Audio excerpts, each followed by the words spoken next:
When it comes to what your family eats and drinks, you know your choices matter. You're the expert because you know what fits your life. And getting it right starts with good information. That's why America's beverage companies are sharing more information about our ingredients at goodtoknowfacts.org. No spin, no judgments, just the facts straight from the experts for more than 140 beverage ingredients. Visit goodtoknowfacts.org. When did making plans get this complicated? It's time to streamline with WhatsApp, the secure messaging app that brings the whole group together. Use polls to settle dinner plans.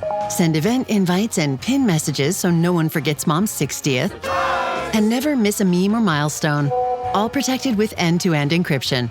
It's time for WhatsApp. Message privately with everyone. Learn more at whatsapp.com.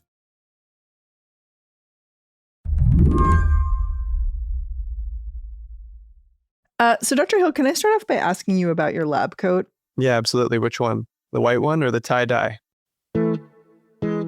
Dr. David Hill is a pediatrician, an allergist, the kind of physician who, yes, has a tie-dyed lab coat to amuse his young patients. And this was a very big week for him. Could a peanut a day keep the deadly allergies away? A study released overnight that shows a sharp drop in childhood peanut allergies. Later here with the details. David and some colleagues released an analysis showing 60,000 American children may have avoided peanut allergies with a simple intervention, peanuts themselves. It was news that seemed to stun even a few newscasters. I did a double take at this news because it seems like the opposite of some things we've been talking about here on the news. Fewer children are growing up with peanut allergies? Like I said, it was a busy week for David. Peanut allergy touches a lot of lives. We anticipated that this would be that this would garner attention. I would say that sort of the magnitude of the response has been incredibly encouraging, right? You found that peanut allergy has plummeted, it seems.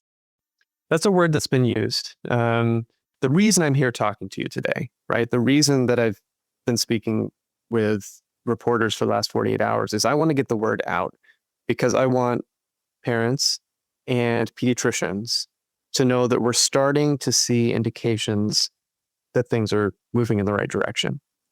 For much of his career, David's been dealing with kids who are sick and maybe getting sicker. They might start out with a skin rash. That can blossom into a food allergy. Eventually, they may have trouble breathing. They might start carrying around an EpiPen. It's scary stuff. Peanut allergy is especially frightening because it's persistent. Odds are kids aren't going to outgrow it. For years, parents were told to keep their kids away from nuts, especially when they're little, just in case the kid might develop a sensitivity.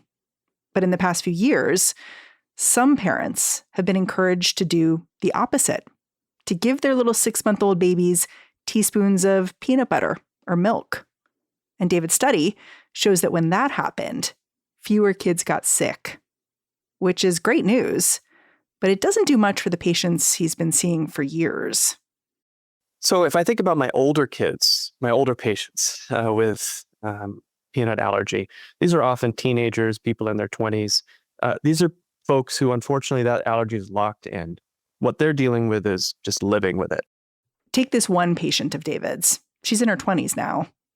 She's a young professional living in Manhattan, and she has peanut allergy, and she was having reactions just throughout her normal life, going out to eat, doing the things that she should be doing. 1 or 2 times a year, severe reactions that would send her to the emergency room, require epinephrine, et cetera.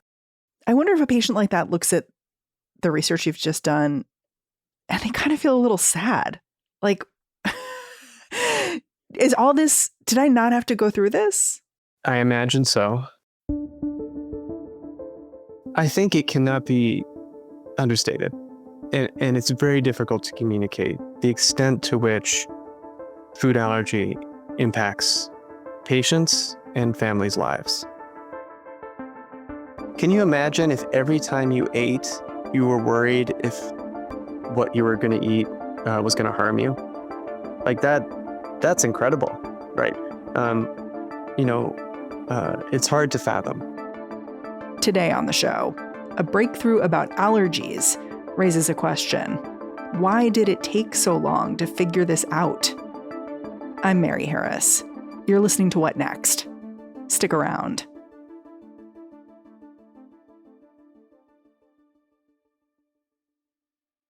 Decisions made in Washington can affect your portfolio every day. But what policy changes should investors be watching? Listen to Washington Wise, an original podcast for investors from Charles Schwab, to hear the stories making news in Washington right now.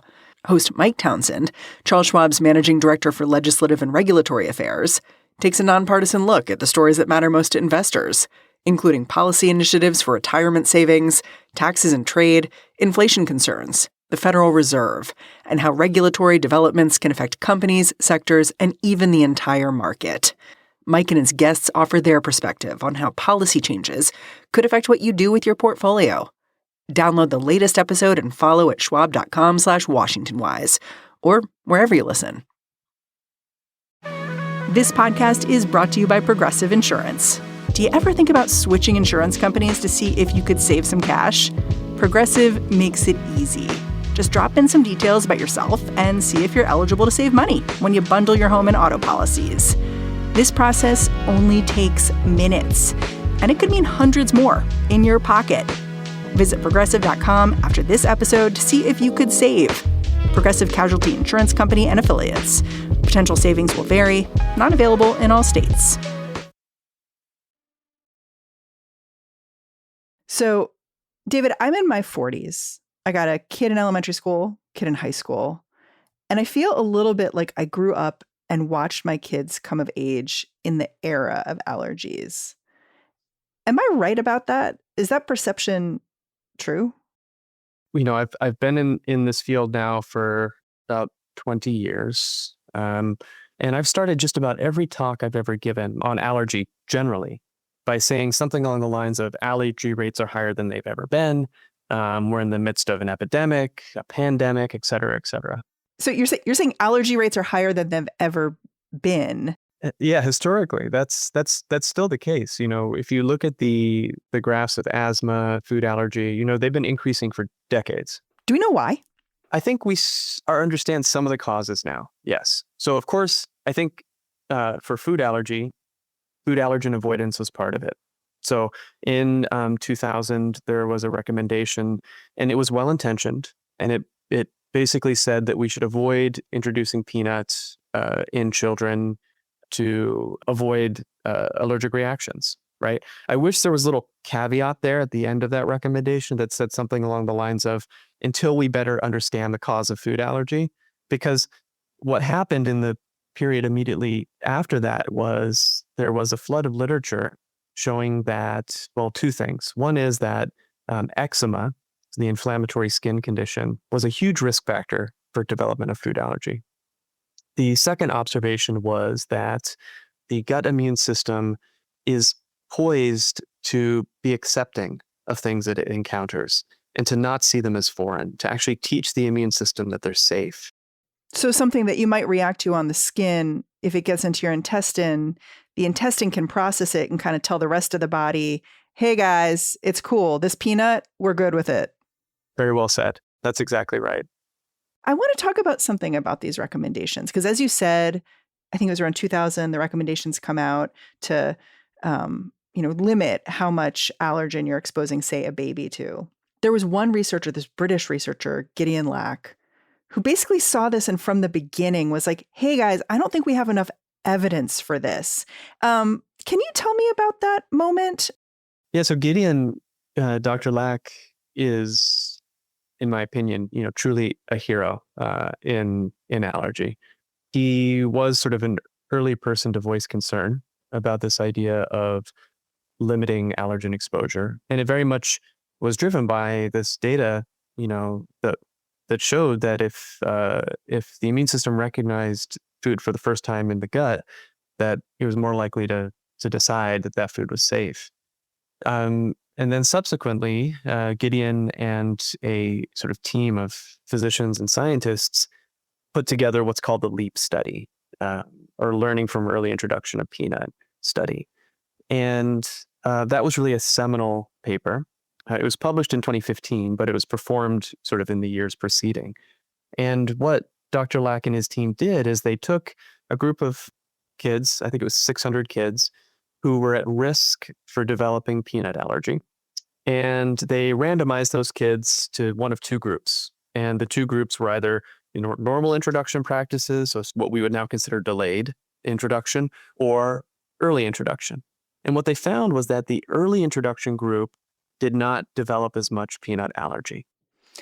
What's interesting, though, about the story you're telling about this researcher who helped change people's minds about allergens, it took a long time to do that. Almost 2 decades. He had to make the case again and again and again. Well, it's a story that's been told, hundreds of times in science and in medicine. Often the folks who are on the cusp of change are the ones that the majority of people disagree with, right? I mean, that's sort of inherent to how change happens. In Dr. Lack's case and in the case of his colleagues, they took a very scientific approach to establishing that they were right. They did a large randomized controlled trial and proved that early introduction reduced peanut allergy rates. I mean, you really can't ask for stronger data. Once that data came out, actually the public health recommendations very quickly followed. So just that same year, 2015, was the initial recommendation for early peanut introduction. The revised recommendations in 2017. That's surprising to me because it really is a 180-degree pivot. So the LEAP study was not the only piece of data. So as I mentioned, there was at least a decade of data preceding that in animal models and epidemiologic studies and translational studies in patients that were supportive. So the doctors were ready to go. The doctors were kind of ready to go.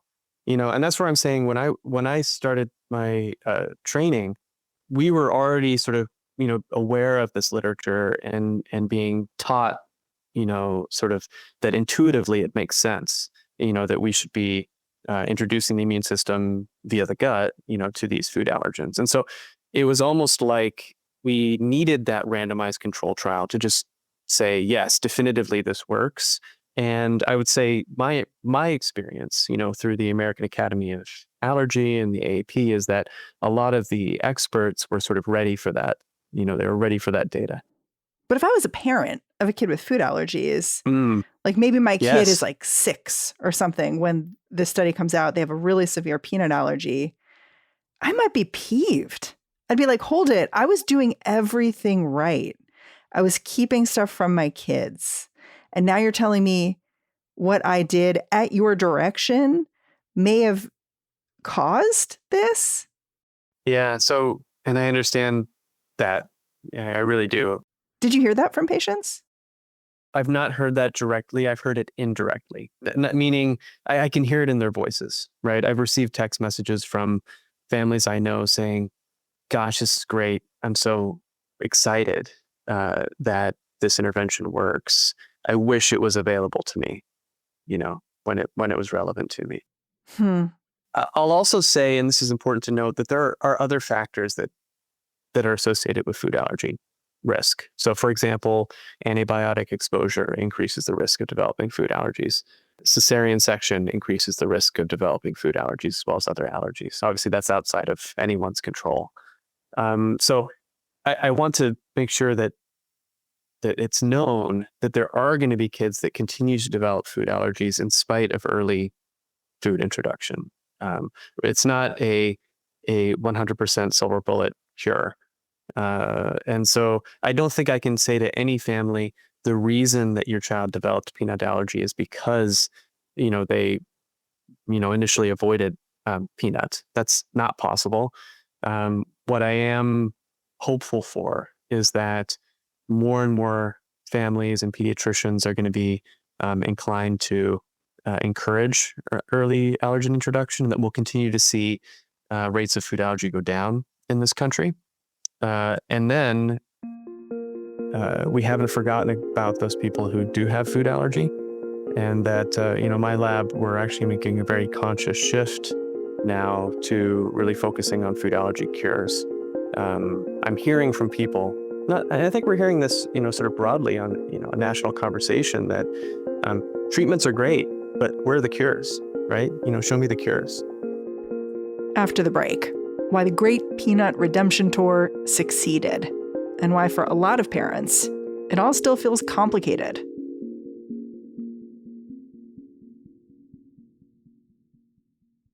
This episode is brought to you by Saks Fifth Avenue. Saks makes it easy to find the perfect gifts and holiday looks that suit your personal style. The holidays can be a whole lot of things. Fun, relaxing, but also a little stressful because you've got a long list of friends and family and you gotta find a gift for everyone. If you go over to Saks.com, I guarantee it's gonna jumpstart all of your ideas for what you should be getting your friends and family. It is the only website on the internet where you're going to find super high-end luxury Prada sneakers next to a crystal floral A-line gown from MacDougall. And then that's right next to a Cynthia Rowley ombre long-sleeved wetsuit. These are things I did not know existed until I went to Saks.com. And now I'm like, maybe I should be getting a bathing suit for my mom this Christmas. Maybe. Going into this holiday season, I feel confident Saks is there to help me find inspiration, curate a holiday wish list, pick out gifts for my loved ones, and have a look ready whatever might come my way. Whether it's an office holiday party, a cozy night in, or a vacation getaway, Saks has got everything you could want. If you're looking for shopping to be personalized and easy this holiday season, then head to Saks Fifth Avenue for inspiring ways to shop for everyone on your list. The warning signs are all around us. Record-breaking temperatures, extreme floods, wildfires, and other natural disasters. Animals like polar bears and whales vanishing before our eyes. And the Trump administration is making it worse, rolling back protections and sacrificing the planet that future generations will inherit, all for corporate profits. But when people come together, they can make an impact. Backed by 3 million supporters, NRDC, the Natural Resources Defense Council, leverages the full power of the law to challenge corporations or government agencies that would illegally destroy our environment. They won nearly 90% of lawsuits they filed against the first Trump administration. Now, as their caseload grows, they need your support. Help stop oil and gas drilling in pristine wilderness, protect endangered wildlife from extinction, and safeguard our planet's climate for future generations. Make your gift today. Donate and your gift will be matched 5 times at nrdc.org/next. This podcast is brought to you by Progressive Insurance. Do you ever find yourself playing the budgeting game, shifting a little money here, a little there, just hoping it all works out? Well, with the Name Your Price tool from Progressive, you can be a better budgeter and potentially lower your insurance bill, too. You tell Progressive what you want to pay for car insurance, and they'll help you find options within your budget. Try it today at Progressive.com. Progressive Casualty Insurance Company and Affiliates. Price and coverage match limited by state law. Not available in all states.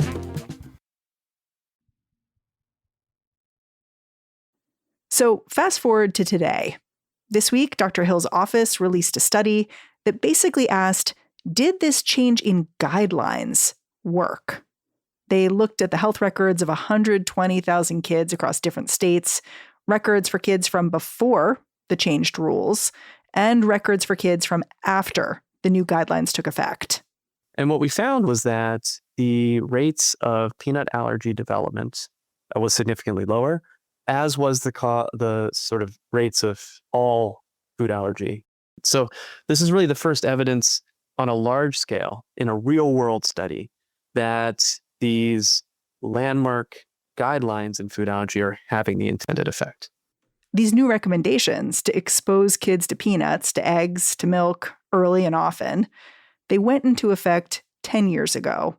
And yet, you better believe peanut butter is still banned from a lot of daycare baby rooms. In fact, Dr. Hill says just 30% of parents and about half of all food allergists are on board with the new rules. These are rules that it's been proven over and over really, really work. Yeah, I mean, this is the complexity of medicine and the complexity of public health, right? On the individual level, first do no harm, right? But on the public health level, you've got to incorporate the greater good. So I meet with a lot of families who have very appropriate, very real anxiety surrounding their child's allergy. We have a whole section here of psychologists which are dedicated to helping children and families work through that anxiety. Just to give you, a context. And so I can empathize with them about how they would do anything in the world to avoid peanut exposure in their child. That being said, when I sort of zoom out and look at the population level, and this is, generally the position of our division, we're not a fan of peanut and allergen-free environments because we think that there is a way to safely manage peanut allergy that exists. Your study singles out the guideline change here as what might be causing this reduction in allergy. But not every allergist is on board with these guidelines. Not every physician, not every parent, certainly not every school, because I know that from personal experience. So how do we say that these recommendations changed an outcome here when not everyone seems to be on board with the recommendations? Well, I think you're right that not everybody's on board. And that's part of the process, right? At the end of the day, physicians have to practice in their communities, to their patients and sort of understand the full range of perspectives and needs of that community. My hope is that in conjunction with the LEAP study, there's been a whole bunch of other studies now that have come out related to milk and eggs showing that early introduction works. And now subsequently our study showing that it seems that food allergy rates are now starting to plateau and maybe go down, that we'll get more people on board and then we'll be able to amplify that effect. I guess what I'm asking is, do you think the number of kids without allergies could be much lower than this? Yeah, I think they could be. Pediatrician and allergist adoption of these guidelines is lower than I think it should be anyway. I hope that more people are going to get on board. And I'm actually very happy that we're seeing the intended effect. But remember, this is a real world study. So we didn't isolate just to those kids who did early food introduction. This is all comers, right? There's a group of kids in this study who did early introduction. There's a group of kids that started early introduction and maybe didn't continue it. And there's a group of kids that didn't do early introduction. And in spite of that, when you put all of those patients together into one cohort, we're still detecting a lower rate of new allergy onset in the post-guideline period. You've called your study a win for public health because it demonstrates how valuable it is. Can you explain that? Yeah, so I think we're at a time period which, interestingly, scientists are actually somewhat skeptical people. I don't know if the general public knows that, but we tend to not actually be very trusting folks. We want to see the evidence. We want to see the data. And if I were to sort of characterize this moment in our sort of national health awareness, is that skepticism has escaped. It's now out there in the world. And that's okay, right? We as scientists and as physicians should not be threatened by that because skepticism is inherent to what we do. And so what I hear in terms of the sort of national conversation right now is, show me the data, right? It's like that famous Jerry Maguire quote from when I was a kid a long time ago, show me the data. And so that's what we're trying to do. I think that's what we need to do. The onus is on us as physicians, scientists, public health folks to put that data out there and say, here's the data. Here's why we're recommending what we are. It's interesting because you're kind of flipping things on their head. I think some people would look at your findings and say, this is like a real indictment of public health, because for so long there was this guideline saying don't give your kids these foods, and now there seems to be evidence saying actually giving your kids those foods may be like preventing them from developing an illness, and where some would say, oh yeah, I can't believe we got into this situation in the first place. It sounds like you're saying, yeah, but we found a way out. Science and medicine are an industry that is built on what we don't know. All right. When I talk to my trainees and they're designing a research project, I say, what don't we know? Right? What's the knowledge gap? What do we need to know? And I really do think that those early guidelines were built on good intentions that were acknowledging we don't really know. And that's why I said I really wish there was that little sentence there that, we recommend, delaying allergen introduction until we understand more about what causes food allergy. Do you think differently about giving parents guidelines and edicts now than you did 20 years ago? When I'm confident, I'm confident. And I tell the family I'm confident. When I am not confident, and I know I'm not confident because I know the data, I tell them that. And when I don't know, I say I don't know, right? And I think that's really important for physicians in particular to be okay saying they don't know. There are going to be some families who aren't satisfied by that, and I get it, right? And sometimes I will actually end interactions with families saying, I get it, this isn't satisfying. I get it, you're not leaving this visit with what you wanted. But I'm here to work with you, and let's figure out how to advance the health of this child, because we're both, that's why we're here. We're both in this room together because we want to advance the health of that child. Doctor, I'm really grateful for your time. Thanks for coming on the show. It was an absolute pleasure. Thank you for having me. Dr. David Hill is an attending physician with the Division of Allergy and Immunology at Children's Hospital of Philadelphia. He runs the Hill Lab, which studies how diet and metabolism influence our immune systems. Before I go, if you care about kids, quick recommendation from me, go check out Slate's parenting podcast, Care and Feeding. On the latest episode, the hosts tackle the perennial question, how the heck do I get my kid to sleep? And they unpack a thorny New York Times article about gaming and boys. When 99% of boys play video games with their friends, is that okay? Or do they need to touch grass? All that and more on Care and Feeding. Go check out their feed. All right, that's the show. What Next is produced by Elena Schwartz, Rob Gunther, Anna Phillips, and Madeline Ducharme. Paige Osburn is the senior supervising producer at What Next and What Next TBD. Mia Lobel is the head of audio here at Slate. Ben Richmond is the senior director of podcast operations. And I'm Mary Harris. You can go track me down on Blue Sky, say hello. I'm at Mary Harris. Thanks for listening. Catch you back here next time.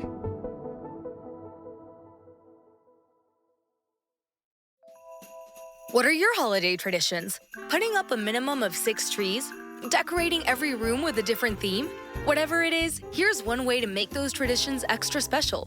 Start the season with Etsy. On Etsy, you'll discover original pieces from small shops to help you celebrate your way.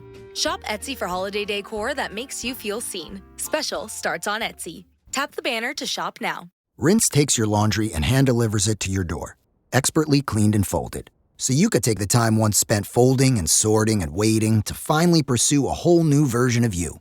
Like Tea Time You. Or this Tea Time You. Or even this Tea Time You. Said you hear about Dave? Or even Tea Time You. So update on Dave. It's up to you. We'll take the laundry. Rinse. It's time to be great.